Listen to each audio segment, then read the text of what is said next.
प्रभु जगराज श्री अरविंद दिव्यजननी करुणामयी श्री मां चरण कमल अनंत कोटि प्रणाम जनाई श्री मां श्री अरविंद पाठचक्र ऑनलाइन रे जोग देइथिबा समस्त दिव्य भिक्षु आत्मार साथी सम्मानस्पद बा भाई समस्त मो हृदय सादर प्रणाम जनाई आज आलोचना मध्य को जीवा। गत किसी अधिवेशन आम पाठचक्र उपरे आम पाठचक्र उपरे आलोचना करछे। पाठचक्र संबंध रे गत क्लास रे पाठचक्र संबंध रे सीमा कौन कहते सीटी आलोचना करथिले। वर्तमान बाबाजी महाराज और पाठचक्र संबंध रे प्रपति जी कौन कहते सीटी आलोचना रखिबा। श्री अरविंद पाठचक्र व्यक्तिगत नुहे, यह सामूहिक साधना पीठ। अतिमानस रूपांतर जोग व्यक्तिगत नुहे, सामूहिक। यही जोग को जिते अधिक व्यक्ति जानवे ग्रहण करेंगे से ही अनुपात रे वातावरण शुद्ध और पवित्र हेब एवं व्यक्ति धीरे धीरे मानस स्तर उठी अधिमानस और अतिमानस स्तर पर्यंत अग्रसर हेब एवं धीरे धीरे पृथ्वी अतिमानस सत्य चेतना प्रतिष्ठित हेब एवं यही पृथ्वी दिव्य स्वर्ग रे परिणत हेब। यही लक्ष्य रे ही पाठचक्र करा जाए, जहाँकि मानवर चेतनार रूपांतर हम एवं पाठचक्र संस्पर्श आसी मनीष रूपांतरित हम अतिमानस चेतना को से किपरि यही जोगटी प्रसार हम घर को घर व्यापीब एवं प्रत्येक गाँ प्रत्येक घर मानव समाज बदलिया पड़ो। से सामूहिक जोग व्यक्तिगत भाव जड़े दि जन किए सिद्धि पाईगले 50 जन भी सिद्धि पाईगले से किसी हेनी। जिते जाए ये समाज न बदल पृथ्वी न बदल पृथ्वी दिव्य स्वर्ग के परिणत हम पृथ्वी रे यही सत्य चेतना किपरि प्रतिष्ठित हम से माँ प्रभु अवतार ग्रहण करते। अवतार एवं भी सूक्ष्म भौतिक जगत रही माँ प्रभु आम सह आम भितर आम मध्य आम चारिपार्श्व कार्य करमको से ही कार्य प्रति माँ प्रति प्रभु प्रति आमर सचेतन बोध आसव एवं पाठचक्र जिते अधिक व्यापक हम सामूहिक हम समाज रे तार प्रसार हम तो सेतिकी शीघ्र यही कार्यटी संपन्न हम बा अतिमानस जो सत्य चेतनाटी यही संसार रे प्रतिष्ठित हम, जहाँकि यही जोगर लक्ष्य। यही कारण व्यक्तिर माने व्यक्ति साधनार्थ पाठचक्र बहुत साहाय्य। जन व्यक्ति भी तीव्र अभिच्छा जिते आसो तार विश्वास दृढ़ हम तो तार प्रभाव रे रहिबो अनेक प्रभावित हेबे। सेमती प्रत्येक ग्राम रे गोटे गोटे पाठचक्र खोलिबा आवश्यक एवं से ही पाठचक्र सहित जो माने संश्लिष्ट थिबे मानक घरे भी गोटे गोटे पाठचक्र हवा कथा। पाठचक्र हेले घरे शांति सामंजस्य प्रतिष्ठित हेब। यही जो चेतनार रूपांतर श्री अरविंदर जोग पुस्तक श्री मां रचना यही पूर्ण जोग लोक साहित्य गुड़िक पाठ करने द्वारा आमर चेतनाटी परिवर्तन हम एवं घरटी आमर शांति सामंजस्य प्रतिष्ठित हेब।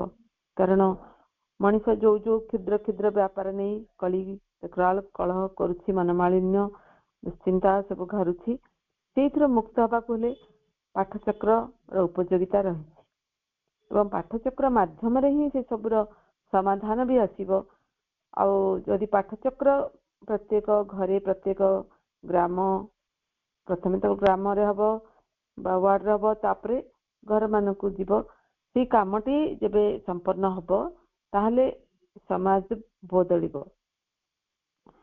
घरटी गोटे आध्यात्मिक आश्रम परिणत हम। प्रत्येक घरे जदि पाठचक्र हुए जो पाठचक्र हम से अवश्य आस्ते आस्ते आस्ते सचेतन हेबे से कौन करुछंती माँ को जिते मानिबे से घरर अधिष्ठात्री देवी माँ कौन कहते प्रभु कौन कहते अनुसार जीवन यापन करने से अवश्य चेष्टित हेबे धीरे धीरे किंतु कार्यटी धीरे धीरे हम ଏମିତି ନାହିଁ ଯେ ଆଜି ପାଠଚକ୍ର ଆରମ୍ଭ କରିଦେଲେ ଆମ ଘରର ସବୁ କିଛି ବଦଳିଯିବ। ଆମ ଚେତନା ବଦଳିବା ପାଇଁ ବହୁତ ସମୟ ତା ପାଇଁ ମାନେ କଲଚର ଦରକାର, ପାଠ ପଢିବା ଦରକାର, ସେଗୁଡାକ ଆହୁରି ଆଗକୁ ଆଲୋଚନା କରିବା।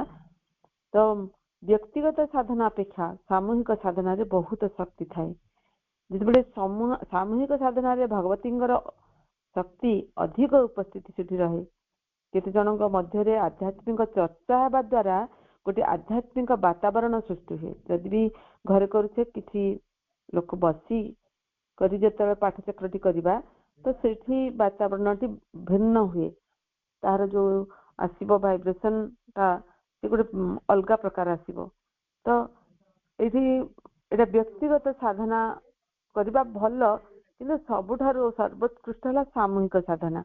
ଯେତେ ପାଠଚକ୍ରରେ ଅଧିକ ବ୍ୟକ୍ତି ସାମିଲ ହେବେ ବା ଉପସ୍ଥିତ ରହିବେ ପାଠଚକ୍ରରେ, ତାହାରି ପ୍ରଭାବଟି ଆହୁରି ଅଧିକ ପଡିବ।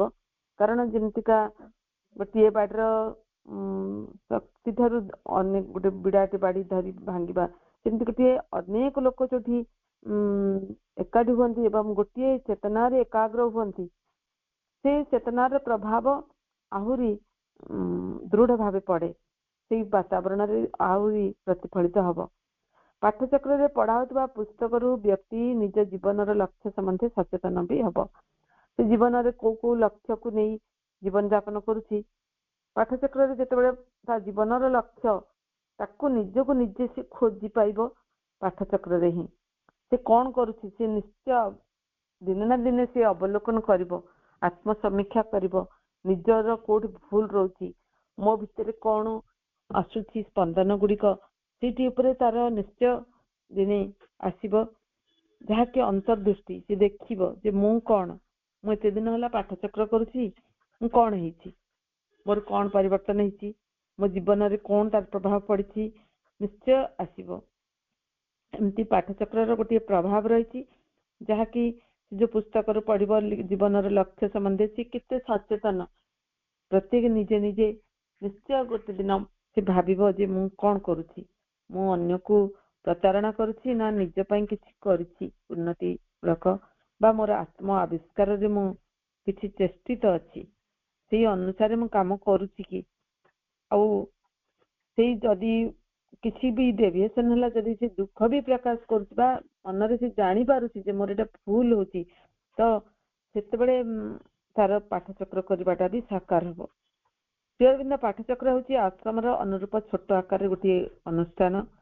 ଆଶ୍ରମର ଅନୁକରଣରେ ଆଶ୍ରମର ଶାଖା ସ୍ୱରୂପ। ଶ୍ରୀ ଅରବିନ୍ଦ ପାଠଚକ୍ର ଗୋଟିଏ ଯେତେବେଳେ କରୁଛେ ଆମର ଗାଁରେ, ଆମ ଅଞ୍ଚଳରେ, ଆମ ପାଇଁ ସେ ଆଶ୍ରମ। ଆମେ ସେଠିକି ଯାଇପାରିବା। ଯେମିତି ଆଶ୍ରମର କାର୍ଯ୍ୟ ପ୍ରଣାଳୀ ରହିଛି, ଆମେ ସେମିତି କ୍ଷୁଦ୍ର ଆକାରରେ ତାକୁ ବି ପାଳନ କରିବା। ଯେପରିକି ସବୁ ଦିବସ ଗୁଡିକ ପାଳନ କରିବା, ଫୁଲ ସଜେଇବା, ଧୂପ ଦେବା, ସମୟକୁ ମାନିବା, ସମୟାନୁବର୍ତ୍ତୀ ହବା, ଏସବୁ ଗୁଡାକ ରହିବ। ନିରବତା ରକ୍ଷା କରିବା, ଏମିତି ଅନେକ ରହିଛି ଯାହାକି ଆଶ୍ରମରେ ପାଳନ ହୁଏ। ଆମେ ବି ସେଟାକୁ ପାଳନ କରିବାକୁ, ଯେମିତି ବାଲାନ୍ସଡ ମାନେ ଗୋଟେ ସନ୍ତୁଳିତ ଆହାର ନବା, ଏମିତି ଅନେକ ଅଛି। ଆଶ୍ରମବାସୀ ଆମେ ଯାହା ଆମେ ତ ସମସ୍ତେ ଆଶ୍ରମ ଯାଇଥିବା ନିଶ୍ଚୟ, ସେଠି ଦେଖିଯିବା ଯେ କେତେ ଶୃଙ୍ଖଳିତ ଭାବେ କାର୍ଯ୍ୟ ଗୁଡିକ ହଉଛି, କେତେ ସୁନ୍ଦର ସାଜସଜା, କେତେ ଶୃଙ୍ଖଳିତ ଭାବେ। ସେଇଠି ଆମେ ବି ଭାବିବା ଆମ ଘରଟି ଗୋଟିଏ ଆଶ୍ରମ, ଆମ ଘରେ ଯାହା ରହୁଛି ଆମେ ସମସ୍ତେ ଆଶ୍ରମବାସୀ, ଆଉ ଘରର ସମସ୍ତ କାର୍ଯ୍ୟ ମାଙ୍କ ଉଦ୍ଦେଶ୍ୟରେ କରିବାକୁ ପଡିବ। ବା ଆଶ୍ରମର ଯୋଉଠି ସାଧନା ପୀଠ ବି ରଖିଛେ, ସେଇଠି ବି ସେଇ ଅନୁସାରେ ସବୁ କାର୍ଯ୍ୟ ଗୁଡିକ କରିବାକୁ ଆମେ ସଚେତନ ରହିବା ପାଇଁ ହବ, ବା ସଚେତନ ରହିବା। ବା ସେଇଠି ଗୋଟେ ଆଶ୍ରମ ଆମ ପାଇଁ, ସେଇଠି ପଣ୍ଡିଚେରୀ ଆଶ୍ରମ ଆମ ପାଇଁ। ସେଇ ଅଞ୍ଚଳଟି ବା ସେଇ ଇଲାକାକୁ ପଶିଲା ମାନେ ଗେଟ୍ ଭିତରକୁ ଆମକୁ ଲାଗିବ ମୁଁ ପଣ୍ଡିଚେରୀ ଆଶ୍ରମ ଆସିଛି। ଆମ ଭିତରେ ସେଇ ଆମର ସ୍ଥାନୀୟ ଆଶ୍ରମ ବା ପାଠଚକ୍ରଟି ଆମ ମନରେ ସେମିତି ଭାବ ସୃଷ୍ଟି କରୁଥିବ ଏବଂ ଆମକୁ ଲାଗିବ ଯେ ମାଙ୍କର ଏଠି ଦିବ୍ୟ ଉପସ୍ଥିତି ରହିଛି। ଆମେ ଯାହା କରିବା, ଯାହା ଆଲୋଚନା କରୁଛେ, ଯାହା ଭାଇବ୍ରେସନ, ଆମେ ଆମର ସବୁ ପ୍ରାଣିକ ସ୍ପନ୍ଦନ ଯାହା ବି ରହିଛି ସେଟା ମା ଜାଣୁଛନ୍ତି। ଆଉ ସମସ୍ତ କାର୍ଯ୍ୟ ମା ଜାଣୁଛନ୍ତି। କିଏ କାହାକୁ ଗାଳି ଦେଇଦେଲା, କାହାକୁ କ'ଣ କରିଦେଲା, ସେଟା ମାଙ୍କୁ ଆମେ ଯଦି ସମର୍ପଣ କରିଦେବା, କାହାକୁ କିଏ ଅପମାନ କରିଦେଲା, ଆମେ ସେଥିରେ ମର୍ମାହତ ନ ହୋଇ ଆମେ ମାଙ୍କୁ ସମର୍ପଣ କରିବା। ମା ତା ମାଧ୍ୟମରେ ହୁଏତ ମତେ ସଚେତନ କରେଇଛନ୍ତି। ସେମିତି ଯଦି ଭାବିପାରିବା ତାହେଲେ ଅନେକ ଦ୍ୱନ୍ଦ୍ୱ ସେଠି ସମାଧାନ ହେଇଯିବ। ଆଉ ଯେତେବେଳେ ଆଶ୍ରମକୁ ଯାଇକରି ବି ଯଦି ଆମେ ଭାବିବା କ୍ଷୁଦ୍ର କ୍ଷୁଦ୍ର ବ୍ୟାପାରରେ ଆମେ ଏତେ ଅତିଷ୍ଠ ହବା ବା କିଛି ମାନେ ବେଶୀ ସେଇଥିରେ ଚିନ୍ତିତ ରହିବା, ତାହେଲେ ଆଶ୍ରମ ବା ଆମର ପାଠଚକ୍ରଟି ସେଠି କିଛି ଗୋଟେ ଯୋଉଟା କି ମା କହନ୍ତି ସଂଗତି, ହାରମୋନି ଏଟ୍ ଏନି କଷ୍ଟ। ଆମେ ସଂଗତି ରକ୍ଷା କରିବାକୁ ପଡିବ ଏବଂ ଶୁଦ୍ଧ ବାତାବରଣ। ଏଠି ମାଙ୍କର ମନ୍ଦିର, ଏଠି ମା ଅଛନ୍ତି। ମୁଁ ମାଙ୍କ ଅନୁସାରେ ମୁଁ ଏଠି ଯାହା ବି କରିବି, ଯାହା ବି କଥା ବି କହିବା ହଉ ବା ଚଳ, କାହା ପ୍ରତି କ'ଣ ବ୍ୟବହାର କରୁଛି, କଥାଭାଷା କ'ଣ କରୁଛି, ବସା ଉଠା ସବୁ ପ୍ରକାର ସମସ୍ତ ଆକ୍ଟିଭିଟିରେ, ସମସ୍ତ କାର୍ଯ୍ୟକଳାପରେ ମା ଦେଖୁଛନ୍ତି, ମା ଜାଣୁଛନ୍ତି। ମା ମତେ କିଏ ଜାଣୁ ନ ଜାଣୁ, କିଏ ଅନୁମୋଦନ କରୁ ନ କରୁ, ମୁଁ କୋଉ ଭାବରେ ସେଇ କାର୍ଯ୍ୟଟି ତୁଲାଉଛି ବା କୋଉ ଭାବରେ ମୁଁ ଗ୍ରହଣ କରୁଛି, ମା ଦେଖନ୍ତି। ମୁଁ ଅବହେଳା କରୁଛି ବା କୌଣସି କାମକୁ ଗୁରୁତ୍ୱ ଦଉନାହିଁ, ସେଇ ପ୍ରକାର ଏସବୁ ଭାବ ଆମ ଭିତରେ ଆମେ ଜାଣୁ ଯେ ହଁ ମୁଁ ମୋ ମନରେ ଅବହେଳା କରିଛି, ଆଉ କିଏ ଜାଣିବ, ସେଟା ମା ଜାଣନ୍ତି, କାରଣ ମା ଅନ୍ତରରେ ଅଛନ୍ତି। ସେମିତି ଆମେ ଏଇଠି ହିଁ ଏଇ ଯୋଉ ଦିବ୍ୟ ଗୁଣାବଳୀ ମଣିଷ ଭିତରେ ରହିଛି, ସମସ୍ତଙ୍କ ଭିତରେ ସେଇ ଦିବ୍ୟ ଗୁଣାବଳୀ ଗୁଡ଼ିକ ରହିଛି, କିନ୍ତୁ ତାର କେତେକ ଗୁଣ ଆମର ହେଇଯାଇଛି କଦର୍ଯ୍ୟ ବା କୌଣସି ପ୍ରକାର ପ୍ରଭାବରେ ବା କାହାର ସଂସ୍ପର୍ଶରେ ଆମର ଯଦି ବିକୃତ ହେଇଛି କୌଣସି ଗୁଣ ଗୁଡ଼ିକ, ଆମର ଦୈବୀ ଗୁଣିକ ଗୁଡ଼ିକ ଆଶ୍ରିକ ଗୁଣରେ ବା ମାନବୀୟ ଗୁଣରେ ପରିଣତ ହେଇଛି, ତାକୁ ଆମେ ଅବଲୋକନ କରି ତାକୁ ଆମେ ଅବଜର୍ଭ କରିବା ଯେ ଆମ ଭିତରେ କ'ଣ ଏମିତି ରହିଛି ଯାହାକି ଅନ୍ୟମାନେ ଦେଖି ଅତିଷ୍ଠ ହଉଛନ୍ତି, ମୋ ଭିତରେ ଏମିତି କ'ଣ ଖରାପ ରହିଛି ଯେ ଅନ୍ୟମାନଙ୍କୁ ତାହା ବାଧା ଦଉଛି ବା କଷ୍ଟ ଦଉଛି। ସେଇଠି ପ୍ରତି ସଚେତନ ହବାକୁ ପଡିବ। ଆଉ ସେଇଟା ସଚେତନ ହବାର କେନ୍ଦ୍ର ହେଲା ସେଇଠି ଶିଖେଇବା ଯେ ଏଇ ବିଷୟଟି ଅଛି, ଆମକୁ ଜାଣିବାକୁ ହବ। ଏହି ସବୁ ଶ୍ରୀ ଅରବିନ୍ଦଙ୍କର, ଶ୍ରୀମାଙ୍କର ଲେଖା ପାଠ କରି ଆମେ ଜାଣିପାରିବା। ତାକୁ ଯେତେବେଳେ ପାଠ କରିବା, ଚିରନ୍ତନୀରେ ଆମେ ଦେଖୁଥିବା, ଚିରନ୍ତନୀରେ ପ୍ରତ୍ୟେକ ଦିନର ବିଷୟ ଯେତେବେଳେ ବି ଆମେ ଯାହା ଖୋଲିବା, ଆମର ଯୋଉ ସମସ୍ୟାରେ ଥିବ ସେଇ ସମସ୍ୟାର ସମାଧାନ ଚିରନ୍ତନୀର ପୃଷ୍ଠାରୁ ଜଣେ ପାଇପାରିବ। ଅନେକ ଚିରନ୍ତନୀକୁ ଗୋଟିଏ ଆଲୋକବର୍ତ୍ତିକା ମାନେ ଅନୁସରଣ କରନ୍ତି। ଚିରନ୍ତନୀରେ ମୋର ସମସ୍ତ ସମସ୍ୟାର ସମାଧାନ ରହିଛି। ଏମିତି ଅନେକ ସାବିତ୍ରୀ ପୁସ୍ତକ ହଉ, ସବୁ କିଛି ଦିବ୍ୟ ପୁସ୍ତକ, ଦିବ୍ୟ ଗ୍ରନ୍ଥ, ସେଠୁ ଆମେ ଆମର ଜୀବନର ସମସ୍ତ ସମସ୍ୟାର ସମାଧାନ ବି ପାଇଥାଉ। ଯେତେବେଳେ ବି ଯୋଉ ଅସୁବିଧାରେ ଆମେ ଦେଖିବା ବି ସାବିତ୍ରୀ ପେଜ ଯାହା ବି ଖୋଲିବା, ଆଜି ଆମର ଯାହା ସମସ୍ୟା ଥିବ ତାର ଗୋଟିଏ ଯଦି ର୍ୟାଣ୍ଡମ ଖୋଲିବା ଗୋଟିଏ ପେଜ, ସେ ଭିତରେ ତାର ଆନ୍ସର ଥିବ। ତାକୁ ଗଭୀର ଭାବେ ଯେତେବେଳେ ମନନ କରିବା ତ ସେଠି ପାଇବା ଯେ ସେ ଭିତରେ ତାର ଉତ୍ତରଟି ଲୁଚିଛି। ଏମିତି କିଛି ନାହିଁ। ସେଥିପାଇଁ ଏଇଠି ହିଁ ଗୋଟିଏ ମିରାକଲ ବା ଅଲୌକିକତା ଏହି ଯୋଗର ଆମେ ଜାଣିପାରିବା ଯେ ମା ପ୍ରଭୁ କିପରି ତାଙ୍କ ବାଣୀ ମାଧ୍ୟମରେ, ତାଙ୍କର ଗ୍ରନ୍ଥ ମାଧ୍ୟମରେ, ତାଙ୍କର ସନ୍ଦେଶ ମାଧ୍ୟମରେ, ତାଙ୍କରି ସାଧକ ମାଧ୍ୟମରେ ଆମକୁ ସଚେତନ କରାଉଛନ୍ତି, ଆମକୁ ବାଟ କଢାଇ ନେଉଛନ୍ତି।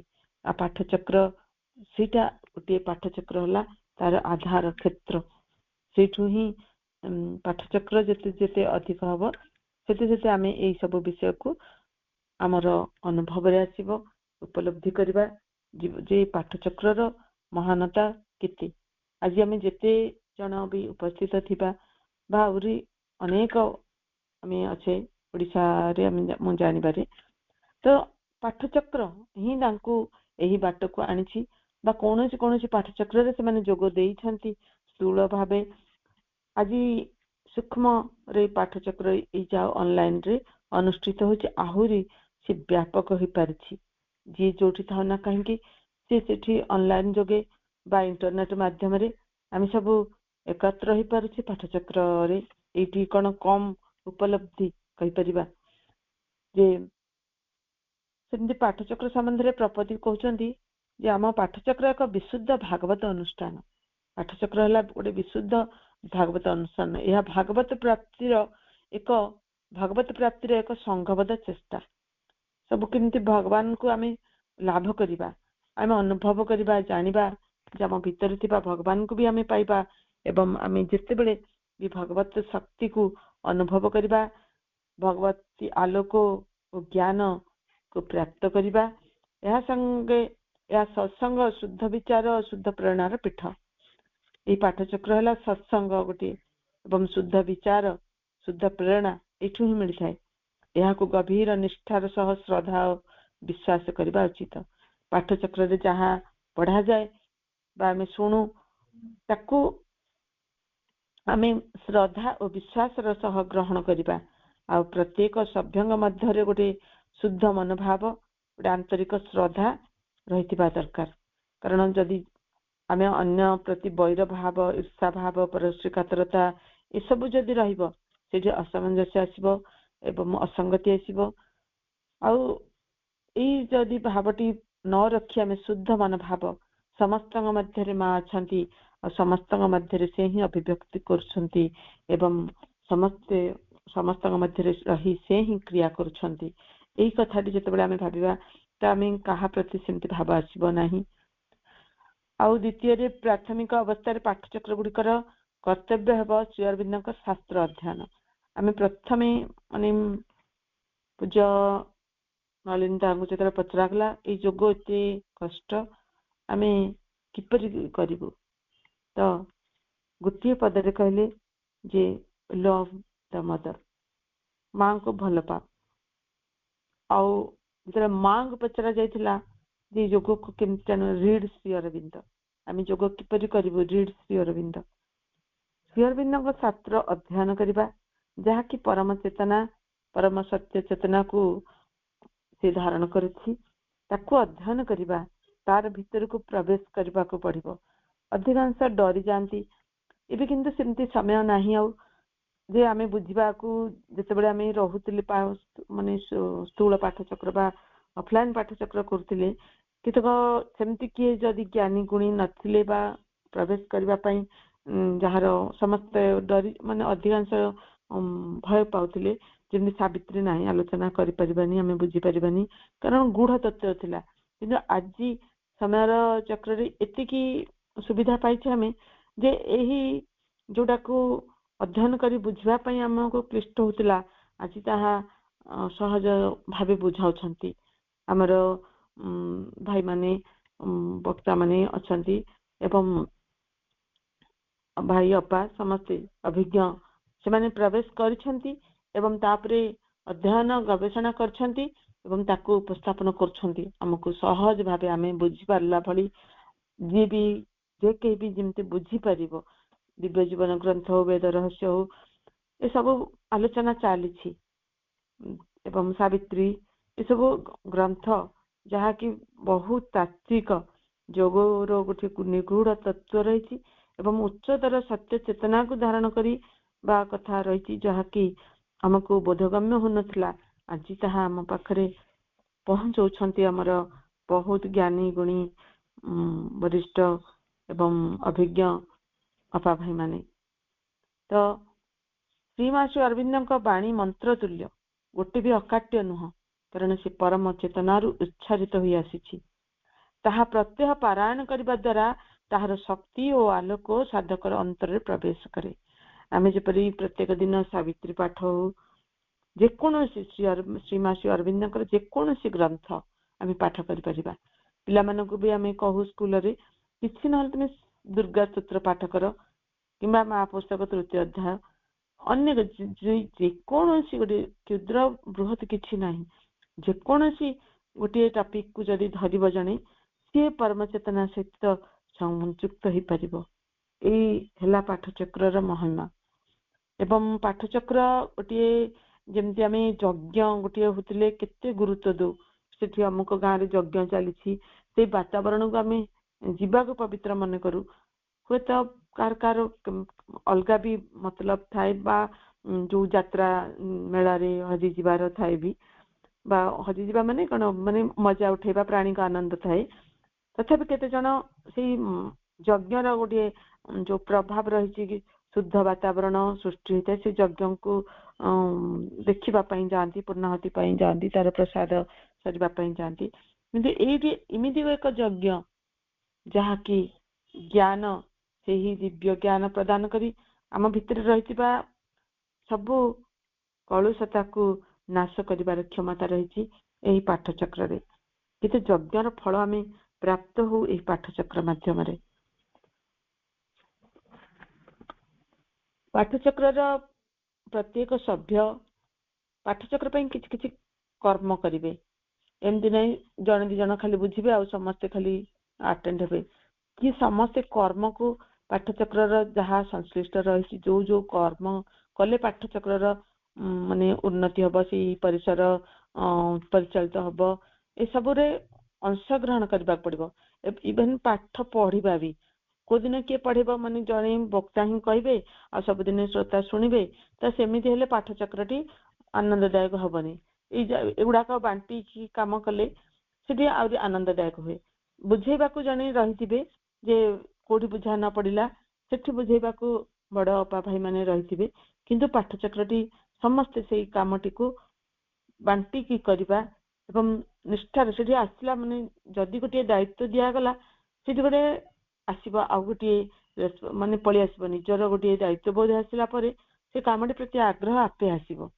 जदि जड़े खाली पासिवली जीव शुणव बसब उठब पलि आसब पाठचक्र तार तार किसी उन्नति हेनी हाँ से कहते हाँ आम शुणी दौचु पलि आसचु एमती रही जो निजक दायित्व दिज्व अमुक पाठचक्र अमुक विषयटी तुम्हें आलोचना कर गोटे दायित्व बोध आसो जड़े जो कहूँ तो कहबार गोटे जो शक्ति बाक शक्तिटा रोचे से गोटे भाइब्रेसन गोटे कंक्रीट गोटे माने वातावरण को छाड़ुची एवं ताद्वारा सी जदि हेई नथिबो भी सी सचेतन होगा बाध्य हम कारण ताकू लगे दोष कला भलिया गोटे बड़ अपराध कला भलिया से कथाटी आलोचना करथुबो किंतु निजे पालन करनथुबो ताठू आ बड़ लज्जार कथा तापाई किछि नथिबो से निजे कहथुबो किंतु निजे सेटा को पालन कर पार नथुबो निजे अन्य को बुझौथुबो कारण सेटा गोटे दायित्व बोध पड़ी जाए जेतले आमे ऑफलाइन भी पाठचक्र करछे से बही गुड़िक बांटी बुंटी पढ़िबा एवं पढ़िला परे तार से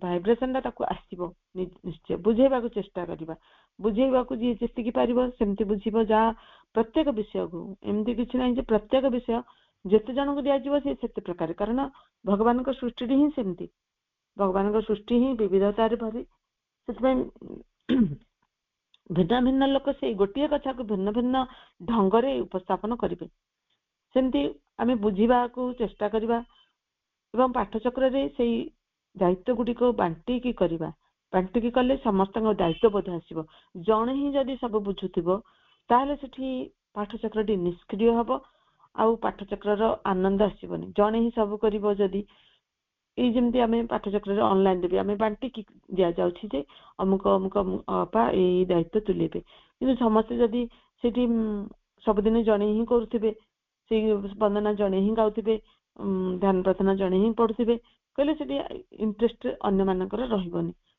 सेमती बांटिकी ए काम गुड़िक मांकर ये जो स्थूल पाठचक्र भी अनेक काम रही सेटाक समस्ते जिते मिलमिशि करेंगे से पाठचक्रटी आहरी आनंददायक हम एवं से प्रकृत क्षेत्र प्रस्तुत हो पार नचेत से जड़े ही बुझुव सब कथा जदि ताहले से समस्ते अपसरी जीवे आस्ते आस्ते मुह मोड़ी नेबे सेहीपरि न होई काम गुड़िक बांटिकी कले से आहरी आनंददायक रहिबो पाठचक्र प्रणाली संबंध में सीमा कहते 1942 मसीहा अक्टोबर 31 तारीख में सीमा केंद्र तथा संगठन गुड़िक अध्ययन गोष्ठी बा पाठचक्र प्रणाली उपरि निम्नोक्त केतोटी विषय उपर ध्यान देबाकू कहते प्रथमे कौन ना प्रार्थना सीमा श्री अरविंद आपण मानकर शिक्षा को बुझिबा लागि हमर प्रयास रे आपण माने सहाय्य करंतु एही प्रार्थना करबा को हबो सीमा ओ श्री अरविंद मते सहाय्य करंतु एही कथाटी प्रार्थना में करबा प्रथमे जे आमे तांगरी ग्रंथ को बुझिबा को से ही सहाय्य कले ही बुझि परिबा एही कथाटी प्रथम काम ଯେକୌଣସି ଆମେ ଗ୍ରନ୍ଥ ଧରିବା ପୂର୍ବରୁ ପାଠଚକ୍ରରେ ବସିବା ପୂର୍ବରୁ ମାଙ୍କ ପାଖରେ ପ୍ରାର୍ଥନା କରିବା ଯେ ଶ୍ରୀ ମହର୍ଷି ଅରବିନ୍ଦଙ୍କ ପାଖରେ ପ୍ରାର୍ଥନା କରିବା ଯେ ଆମକୁ ସେଇଟା ବୁଝିବାର ଯୋଗ୍ୟ କର, ଜାଣିବାର ଯୋଗ୍ୟ କର, ତୁମର ଲେଖାକୁ ବୁଝେଇ ଦିଅ, ମୋ ଅନ୍ତର ଏଇ ତୁମେ ହିଁ ବୁଝେଇ ଦିଅ।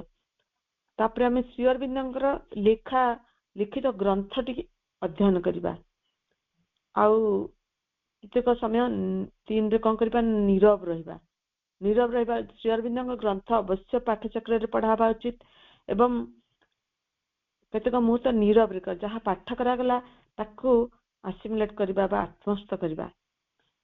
ଆଉ ଯିଏ ଇଚ୍ଛା କରିବେ ସେ ବିଷୟରେ ପ୍ରଶ୍ନ କରିପାରିବେ, ମାତ୍ର ସର୍ବମୋଟ କେବଳ ଗୋଟିଏ ପ୍ରଶ୍ନ। ଆମେ ଯେମିତି ପାଠଚକ୍ର ଗୁଡ଼ିକରେ ହୁଏ ପ୍ରଶ୍ନର ଉତ୍ତର ବି ଗୋଟିଏ ପ୍ରଶ୍ନ ହିଁ ରଖାଯିବା କଥା। ପାଠଚକ୍ର ଆମ ଅନଲାଇନରେ ବି କେତେକ ପାଠଚକ୍ରରେ କରାଯାଏ ପ୍ରଶ୍ନ ପଚାରିବାକୁ, କିନ୍ତୁ ସେଇଟା ସବୁବେଳେ ସମ୍ଭବ ହୁଏନି। କିନ୍ତୁ ଅଫଲାଇନ ପାଠଚକ୍ର ଗୁଡ଼ିକ ଯେତେବେଳେ କରାଯାଉଛି ଗୋଟିଏ ପ୍ରଶ୍ନର ଉତ୍ତର ରଖିବା ପାଇଁ ପଡିବ। ଗୋଟିଏ ପ୍ରଶ୍ନ ହିଁ ଜଣେ ପଚାରିବେ, କାରଣ ସମସ୍ତେ ଯଦି ପଚାରିବେ ନିଶ୍ଚୟ ବିଶୃଙ୍ଖଳା ହବ ଆଉ ପାଠଚକ୍ରର ଆଲୋଚନାର ଦିଗ ବି ବଦଳିଯିବ। ସେଥିପାଇଁ ଗୋଟିଏ ହିଁ ପ୍ରଶ୍ନ ଆଉ ବିଷୟ ଆଧାରିତ ଥିବାର ଅଛି। ସେଇଠି ଯଦି ପଚରାଯାଏ ତାହେଲେ ତାକୁ ଉତ୍ତର ଦେବାର ଚେଷ୍ଟା ଜଣେ କରିପାରିବେ ବା ଅନେକ ଏକରୁ ଅଧିକ ଜଣ କରିପାରିବେ, ବା ଯିଏ କହୁଥିବେ ବା ବୁଝଉଥିବେ ସିଏ କରିବେ।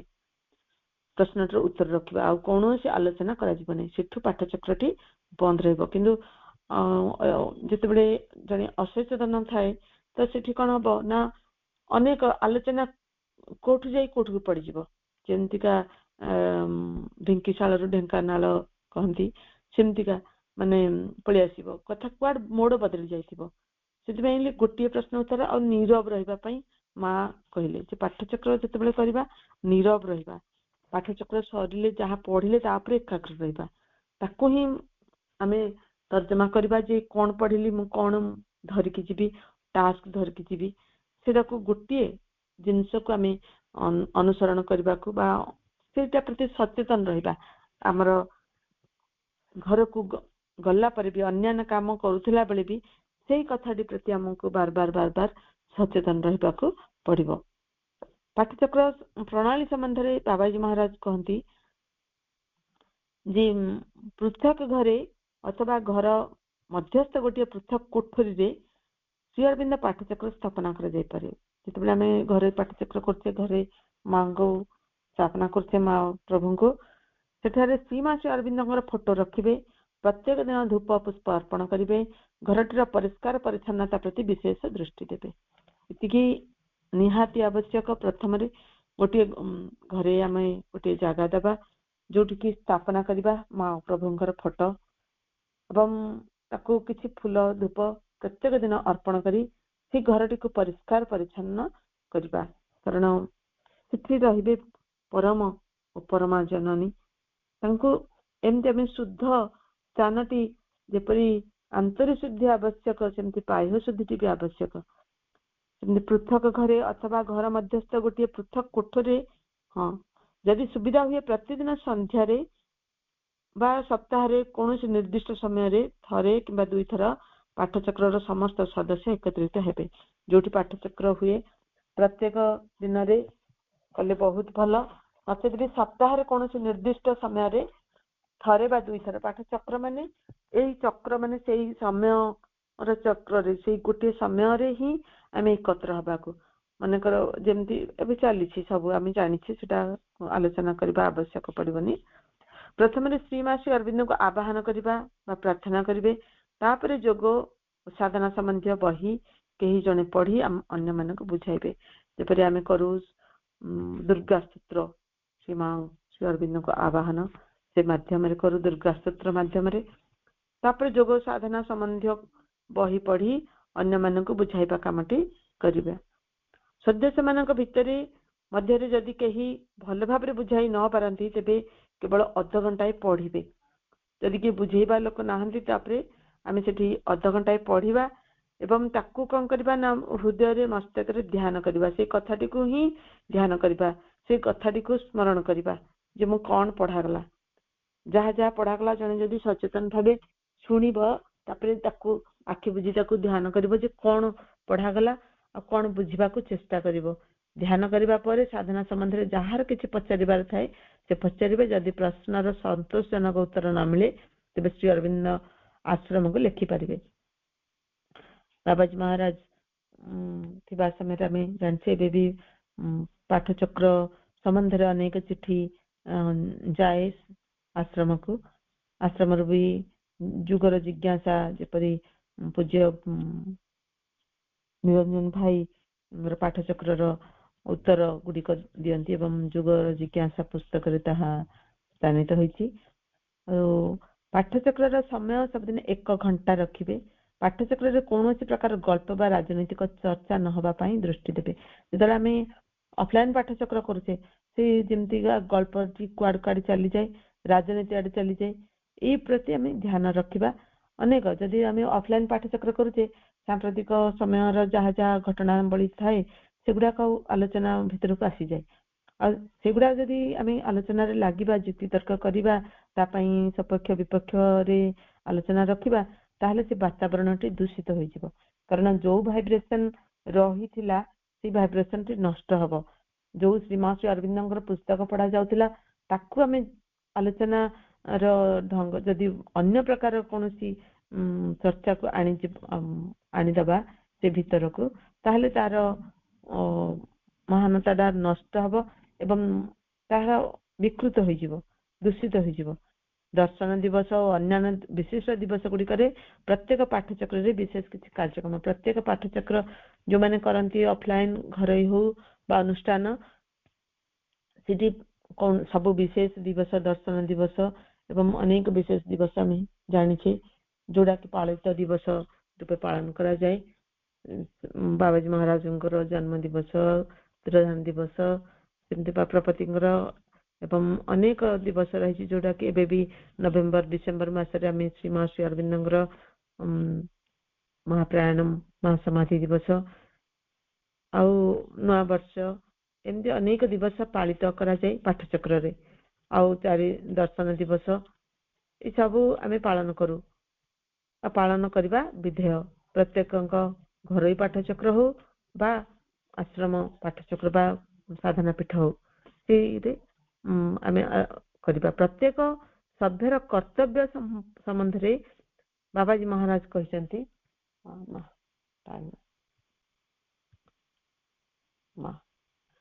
ପାଠଚକ୍ରର ପ୍ରତ୍ୟେକ ସଭ୍ୟ ଓ ସଭ୍ୟାଙ୍କ ପାଇଁ ବାବାଜୀ ମହାରାଜ ନିମ୍ନୋକ୍ତ କେତୋଟି ଉପାଦେୟ କଥା କହିଛନ୍ତି। ଯେଉଁମାନେ ପାଠଚକ୍ରର ସଭ୍ୟ ହେବେ ସେମାନେ ମା ଶ୍ରୀ ଅରବିନ୍ଦଙ୍କ ପ୍ରତି ଗଭୀର ଶ୍ରଦ୍ଧା, ବିଶ୍ୱାସ, ନିର୍ଭରତା ରଖିବେ। ମାନେ ଯେତେବେଳେ ଆମେ ପାଠଚକ୍ର ଯୋଗ ପଥରେ ପାଦ ଦଉଛେ ସେ ତ ଗଭୀର ଶ୍ରଦ୍ଧା, ବିଶ୍ୱାସ, ନିର୍ଭରତା ଥାଏ। କେତେ ଜଣଙ୍କର ଯଦି କିଛି ଜୀବନରେ ଆସିଯାଏ, ବାଧା ବିଘ୍ନ ବଢିଯାଏ ବା କିଛି ଅସୁବିଧା ଅଘଟଣ ଘଟିଯାଏ, ସେମାନେ ମୁହଁ ବୁଲାଇ ନିଅନ୍ତି ଆଉ ମାନେ ପାଠଚକ୍ର ବି ବନ୍ଦ କରିଦିଅନ୍ତି। ଆମ ଜାଣିଛି କେତେ ଜଣଙ୍କ ଘରେ ପାଠଚକ୍ର ହଉଥିଲା କିନ୍ତୁ ସେମାନେ ବନ୍ଦ କରିଦିଅନ୍ତି। ଯଦି କିଛି ଗୋଟାଏ ଆସିଗଲା ଅସୁବିଧା, ମୁଁ ଏତେ କରୁଥିଲି କଣ ପାଇଲି, ଏମିତି କରି ବନ୍ଦ କରିଦିଅନ୍ତି। କିନ୍ତୁ ସେଇଗୁଡାକ ବୁଝିବାକୁ ପଡିବ ଯେ ଯୋଗ ପଥରେ ଆମେ ଚାଲିଛେ ମାନେ ମା ଅଛନ୍ତି ସର୍ବଦା ଏବଂ ଅନେକ ବାଧାବିଘ୍ନ ବି ଆସିବ, ତାକୁ ଦୃଢତାର ସହିତ ଅତିକ୍ରମ କରି ଆଗକୁ ବଢିବାକୁ ପଡିବ। ଏବଂ ଆମ ଭିତରେ ବା ରହୁଥିବା ଯାହା ଯାହା ଅଦିବ୍ୟତା ତାକୁ ବୁଝି ଦୂର କରିବାକୁ ପଡିବ, ତାକୁ ସେଇଠି ଅତିକ୍ରମ କରିବାକୁ ପଡିବ। ଯେ କେବଳ ଆମେ ଯାହା ଯୋଉ ପାର୍ଥିବ ସୁଖ, ସମ୍ପଦ ବା ପ୍ରିୟଜନ ଏସବୁକୁ ଧରିକି ଆମେ ଚାଲୁ ସଂସାରରେ, ତ ସେଇଠି ଉର୍ଦ୍ଧ୍ୱ କୋଠିଲେ ଯାଇକି ପାଠଚକ୍ର ଜଣେ କରିପାରିବ। ଆଧ୍ୟାତ୍ମିକ ଭାବକୁ ରଖିବାକୁ ପଡିବ। ସେଇ ନିର୍ଭରତା ଯାହା ବି ଆସୁନା କାହିଁକି ଯଦି ଆମେ ଜଣେ ଯଦି ତାର ବିଶ୍ୱାସ ଦୃଢ ଥିବ, ମାଙ୍କ ଉପରେ ନିର୍ଭରତା ଥିବ, ସେଠି ସବୁ କିଛିକୁ ସେ ଗ୍ରହଣ କରିବ। ଯେପରି ପ୍ରହ୍ଲାଦ ଗ୍ରହଣ କରୁଥିଲା ତାର ଜୀବନର ସମସ୍ତ ବିଡମ୍ବନାକୁ, ଦୁଃଖକୁ ସେ ଶ୍ରୀହରିଙ୍କ ନାମ ଧରି ସେ ସାମ୍ନା କରୁଥିଲା। ପାଠଚକ୍ର ଯିଏ କରେ, ମାଙ୍କ ଉପରେ ଯାହାର ଗଭୀର ବିଶ୍ୱାସ ଶ୍ରଦ୍ଧା ଥାଏ, ସେ ଏମିତି ସାମାନ୍ୟ କୌଣସି ଘଟଣା ଅଘଟଣ ଘଟିଲେ ସିଏ ଓହରି ଯିବନି। ସେ ମାଙ୍କୁ ସ୍ମରଣ କରିବ, ସମର୍ପଣ କରିବ, ତାର ଆହୁରି ନିଷ୍ଠାପର ହବାକୁ ପଡିବ। ଆହୁରି ନିଷ୍ଠାପର ଭାବେ ସେ କାର୍ଯ୍ୟଟି କରିବ, ତାହେଲେ ଯାଇକି ସେ ଉତ୍ତୀର୍ଣ୍ଣ ହବ। ଯୋଉ ଆସୁଛି ଯେମିତି ମା କହୁଛନ୍ତି ଅନ୍ଧାରର ଯୋଉ ସୁଡ଼ଙ୍ଗରେ ଶେଷରେ ରହିଛି ଆଲୋକ, ସେଇଠି ସୁଡ଼ଙ୍ଗରେ ଆମକୁ ଯାତ୍ରା କରିବାକୁ ପଡିବ। ସେଠି ଆସିବା, ଆମେ ଝୁଣ୍ଟିବା ପଡିବା ଏମିତି ଲାଗିବ। ଯୋଗ ପଥରେ ଜଣେ ଦେଇଛି, ତାର କିଛି ସମୟ ତାର ଚାଲିବ, କିଛି ବର୍ଷ ତାର ଉନ୍ନତି ହବ, ତାପରେ ଅବନତି ବି ଆସିବ। ସେମିତି ଆମେ ସେଠି ଭୟ କରି ଯିବାନି। ସେଠି ପରୀକ୍ଷା, ବିରୋଧୀ ଶକ୍ତିର ପରୀକ୍ଷା ହୁଏ, ସମସ୍ତଙ୍କ ଜୀବନରେ ଆସେ। ଏମିତି ନାହିଁ ଯେ ଜଣେ ଶ୍ରୀମା ଶ୍ରୀ ଅରବିନ୍ଦଙ୍କୁ ପୂଜା କରୁଛି ବୋଲି ମାନୁଛି ତାର କିଛି ବି ହବନି, କିନ୍ତୁ ଏତିକି ଭରସା ରଖିଥିବା ଯେତେ ବଡ ବିପଦ ଆସୁନା କାହିଁକି ମା ଆମ ସହ ଅଛନ୍ତି ଏବଂ ତାଠୁ ଉତ୍ତୀର୍ଣ୍ଣ କରାଇବେ। ଏହି ଭରସା, ଏହି ଆସ୍ଥା ବିଶ୍ୱାସର ସହ, ନିର୍ଭୟତାର ସହ ଆମକୁ ବାଟ ଚାଲିବାକୁ ପଡିବ। ପାଠଚକ୍ରର ସଦସ୍ୟ ମାନେ ଯୁକ୍ତି ତର୍କଠୁ, ମାକୁ ବାବାଜୀ ମହାରାଜ କହିଛନ୍ତି ଯେ ପାଠଚକ୍ର ସଦସ୍ୟ ମାନେ ଯୁକ୍ତି ତର୍କ କରିବେନି, ହୃଦୟରେ ଆଧ୍ୟାତ୍ମିକ ଭାବକୁ ବୃଦ୍ଧି କରିବାକୁ ଚେଷ୍ଟା କରିବେ। ଯୁକ୍ତି ତର୍କ କଲେ କୌଣସି କଥାକୁ ଗ୍ରହଣ କରିବା ମାନେ ସବୁକିଛି ବିଜ୍ଞାନ, କିନ୍ତୁ ସବୁକିଛି ପ୍ରମାଣ କରିହବନି। କାରଣ ଏଇ ବିଜ୍ଞାନଟି ଏତେ ଗୂଢ ଯେ ତାକୁ ଆସ୍ଥା ବିଶ୍ୱାସରେ ହିଁ ତାକୁ ଗ୍ରହଣ କରିବାକୁ ଜଣେ ଯୋଗ୍ୟ ହବ। ବିଜ୍ଞାନର ଏଇ ଯୋଉ ଆଖି ଦୃଷ୍ଟିଆ କୌଣସି ପ୍ରକାର ଦେଖେଇବା ଭଳି ପ୍ରତିପାଦନ କରିବା ସମ୍ଭବ ନୁହେଁ। କାରଣ ଭଗବାନ କେବେ ସେ ଯୋଉ ଭାବରେ ମିଳନ୍ତି ହରି ତର୍କେ ବହୁଦୂର, ଭାବରେ ହିଁ ସେ ଧରା ଦେବେ। ସେ କେବେ ବି ତର୍କ କଲେ ସେ ବହୁ ଦୂର ଚାଲିଯିବେ। ତର୍କ କରିବା ଦ୍ଵାରା, ଯୁକ୍ତି ତର୍କ କରି ସେ କିଏ ବି ଭଗବାନଙ୍କୁ ପ୍ରାପ୍ତ ହେଇପାରିବନି। ମାଙ୍କୁ ଜାଣିବାକୁ ହେଲେ ସେଇ ଭାବ ରଖିବାକୁ ପଡିବ, ସେଇ ପ୍ରକାର ବିଶ୍ୱାସ ରଖିବାକୁ ପଡିବ, ତାହେଲେ ଯାଇକି ଆମେ ପାଠଚକ୍ରର ମହାନତାକୁ ଉପଲବ୍ଧି କରିପାରିବା। ପ୍ରତିଦିନ ଆତ୍ମସମୀକ୍ଷା କରିବାକୁ ହବ। ଶ୍ରୀମା ଶ୍ରୀ ଅରବିନ୍ଦଙ୍କ ପୁସ୍ତକ ଅଧ୍ୟୟନ କରିବା ସହ କିଛି ସମୟ ମାଙ୍କ ପାଇଁ ନିଃସ୍ୱାର୍ଥପର ଭାବେ କାର୍ଯ୍ୟ କରିବା। ଆଉ ଗୋଟିଏ, ଜୁଆ ଖେଳିବା ନାହିଁ, ନିଶା ଦ୍ରବ୍ୟ ସେବନ କରିବେ ନାହିଁ, ବ୍ରହ୍ମଚର୍ଯ୍ୟ ପାଳନ କରିବେ। ଏସବୁ କୋଡ୍ ଅଫ୍ କଣ୍ଡକ୍ଟ। ଯିଏ ପାଠଚକ୍ର ର ସଦସ୍ୟ, ଯିଏ ପାଠଚକ୍ରରେ ଜଏନ୍ ହୁଅନ୍ତି, ତାଙ୍କ ପାଇଁ କୋଡ୍ ଅଫ୍ କଣ୍ଡକ୍ଟ ଏଗୁଡାକ ପାଳନ କରିବା ବିଧେୟ। ନଚେତ ଜଣେ ପାଠଚକ୍ର କରିବା କିଛି ଯଦି ବି ପାଳନ ଗୋଟେ ଥରରେ ବଦଳି ପାରୁନି, ସେ ଆସ୍ତେ ଆସ୍ତେ ତାକୁ ସଂକଳ୍ପ ନବ, ମାଙ୍କୁ ତୀବ୍ର ଭାବେ ଆସ୍ପୃହ କରିବ, ମା ମୁଁ ଏଇଟା ଚାହୁଁଛି ଏଠୁ ଉତରିବାକୁ, ଏହି ଦୁର୍ଗୁଣ ସବୁ ବର୍ଜନ କରିବା ପାଇଁ ମା ସାହାଯ୍ୟ କର, ମା ମତେ ସହାୟ ହୁଅ। ସେଇଠି ମା କରେଇବେ। ଆଉ ସତ୍ୟ ଆଚରଣ, ସତ୍ୟ ଭାଷଣ ଏକାନ୍ତ ଆବଶ୍ୟକ। କହିବା କଥା ଅନ୍ୟଥା କରିବା ଏକବାର ଉଚିତ ନୁହେଁ। ଯାହା କହିବ ସେଠି ପାଳନ କରିବ। ଯାହା ବି ଗୋଟେ କଥା ଦେଇଥିବା ତ ମାଙ୍କ ପାଖରେ ସେଠି ପାଳନ କରିବା ପାଇଁ ସତତ ସଚେଷ୍ଟ ହେବାକୁ ପଡିବ। ସେଇଠି ମା ଶ୍ରୀ ଅରବିନ୍ଦ ଆମ ଠାରୁ ଚାହାନ୍ତି। ନଚେତ ପାଠଚକ୍ର କେତେ କରିବା ବି କିଛି ଲାଭ ହବନି। ଆଜିର ଏତି କହି ମୁଁ ମୋର ବକ୍ତବ୍ୟ ଶେଷ କରୁଛି। ମାଙ୍କ ଚରଣରେ ସମର୍ପଣ କରୁଛି। ଉପସ୍ଥିତ ଥିବା ସମସ୍ତ ଭାଇଙ୍କୁ ମୋର ହୃଦୟରୁ ଧନ୍ୟବାଦ ଭରା ପ୍ରଣାମ ଜଣାଉଛି। ମା ମା ମା ମା